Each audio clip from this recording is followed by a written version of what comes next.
What's going on, everyone? It's DK with RPM Gaming, where we talk about retro PC and mobile gaming. Today we're taking a look at the new Ultimate 2 wireless controller by 8BitDo. Spoiler alert, this thing's awesome. So, let's get started. 8BitDo's new Ultimate Wireless 2 controller has what they're calling H-Speed, which is supposed to deliver an exceptional 2.4 GHz connection with ultra-low latency as low as 1 millisecond, along with a 1000 Hz polling rate. The Ultimate Wireless 2 is compatible with Windows and Android, and comes in either white, black, purple, or this awesome green color you see before you here. No surprises in the box. We've got our controller, our charging dock with our updated USB-C dongle, instruction booklets, and of course our charging cable. Some people have said that they don't really like this lime green color on it, but man, I think it looks really good. I think it really has a nice contrast between the gray on the D-pad and the sticks and the face buttons, and that lime green color, man, that just makes it pop to me. I love it. Let's take a look at 8BitDo's controllers side by side so we can really get a feel of the improvements that were made. This is the first Ultimate controller that they made here, and then this is the Ultimate 2 controller. Right away you can tell that the layouts are a little bit different. The face buttons have the same glossy texture, but these have more of a premium feel, I guess you would say. They don't feel loose like these here. You can hear right here, those kind of rattle in place there. And these right here, hardly no rattle at all. And then moving on to the thumbsticks here, these are the Hall effect sticks on this first one here. And as you can see right here, they don't have a friction ring, so you can kind of hear it right here. And the thumbsticks on the Ultimate 2 controller, these are the TMR sticks. If you don't know what TMR is, that's tunneling magnetoresistance. And what that means is they consume less power, they're more durable, and more precise. And you can see here, they've got that friction ring on it right here, which doubles as their RGB lighting. You can hear how smooth that is. Or really, you can't hear it at all because it's so smooth. And then moving on to the D-pad, the first controller has that rubber membrane connection under the D-pad, just like the face buttons.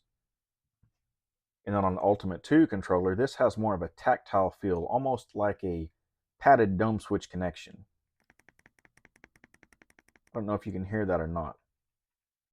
It's kind of a clicky style D-pad, but I like it. And moving on to the face buttons, you can see that they still have the menu button here in the center like we did on the original. We've also got our minus button here, which doubles as the menu button or the view button, and then the plus button, which doubles as the menu button. And then we've got the single star button here on this controller. Where on this one we've got a square button here, which you'll use for button mapping. Then we've also got the star button over here, which you'll use for the turbo function. And then here we've got our profile button, which we had on the original too. And the profiles are indicated by these LEDs right here. Then around here on the bottom of the controller, you can see you've got the 4 LED lights here, which is your player indication, 1, 2, 3, or 4. Now on the new controller, they've done away with that. Now moving on to the top of the controller here, you can see it's a pretty different view here. Now we've still got all 4 buttons, but we've got some new ones too. Right here, we've got our pairing button. We've got our USB-C connection for wired connection. And then you've got these 2 little indentions right here too, which is for 8BitDo's phone clip, if you want to use this for mobile gaming. We've still got our left and right bumpers. You can hear the difference here. That feels more kind of like a rubber membrane connection. Then on a new controller, these are more tactile and got that micro switch connection. And the bumpers are a little bigger too, which I think is good. I like that. Triggers have about the same feel and travel to those. And then 8BitDo has also added the L4 and R4 buttons, which have that tactile clicky feel to those as well. Now around back of the controller, we've still got the paddles, the programmable right and left paddles on both controllers. And on both controllers, you still have the toggle switch on the back to go between 2.4 gigahertz and Bluetooth connectivity. And on the new one, we also have trigger locks to turn these from digital to analog triggers. And when you lock these into place, like that, these also feel kind of like a micro switch connection. They don't feel cheap like on some controllers. They have a really nice feel to them when you switch to the analog style. And now we've got the controller turned on, and you can see here those RGB lightings around the thumbsticks, what they're calling the fire ring. And you can adjust the brightness on that by holding the star button down and moving the D-pad up or down for brightness control. And you can see when we move the thumbsticks, you can see the RGB lighting traveling around them. You also use the star button to make color adjustments as well. Just hold it down and move the D-pad to the right or to the left. You can also shut them off like that.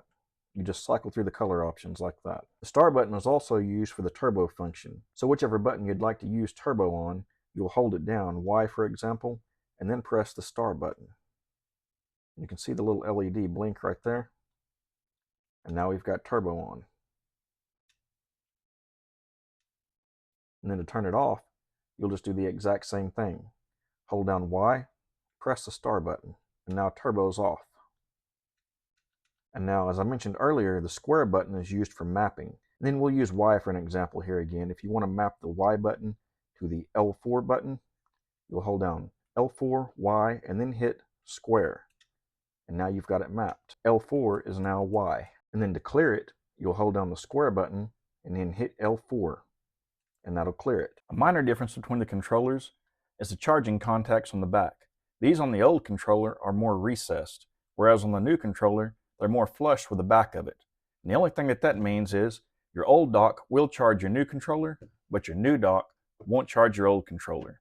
As far as the docks go, they're pretty much identical. Both have the 3 pins for charging, both have the light bar along the bottom to indicate when the controller's charging, both have a USB-C connection on the back, and both have a spot for the 2.4 GHz dongle underneath, where on the new one is a USB-C connection and on the old one is a USB.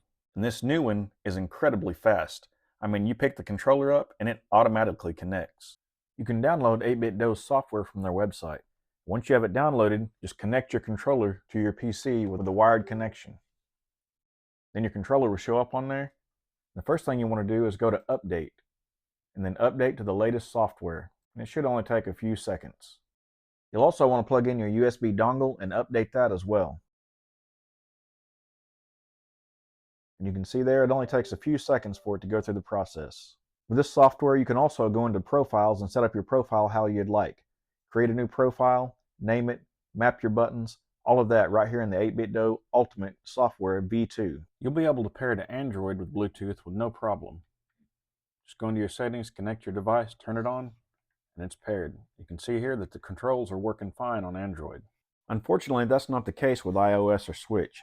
You won't be able to connect to either of those, either wired, Bluetooth, or with a dongle. So if you're looking to game outside of Android or Windows, then you'll need to pick up the Bluetooth version of this controller.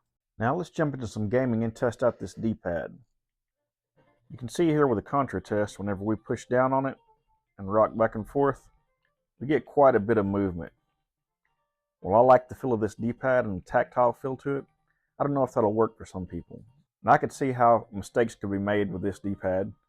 If you're really wanting to hit a diagonal or wanting to duck and you accidentally hit forward on it, you may run right into a bullet. So for games where accidental diagonals mean life or death, this D-pad might be a little bit of a problem. Now let's check out how this D-pad does on some Street Fighter action.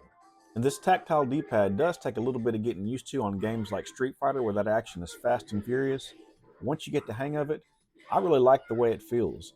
I like those little tactile, subtle inputs that you can feel each time you hit a direction. And once you get the feel for it and the hang of it, it's all over with but the crying. And just in case you couldn't tell, I do enjoy talking trash to opponents on Street Fighter. That new USB-C dongle is really an upgrade over the old one.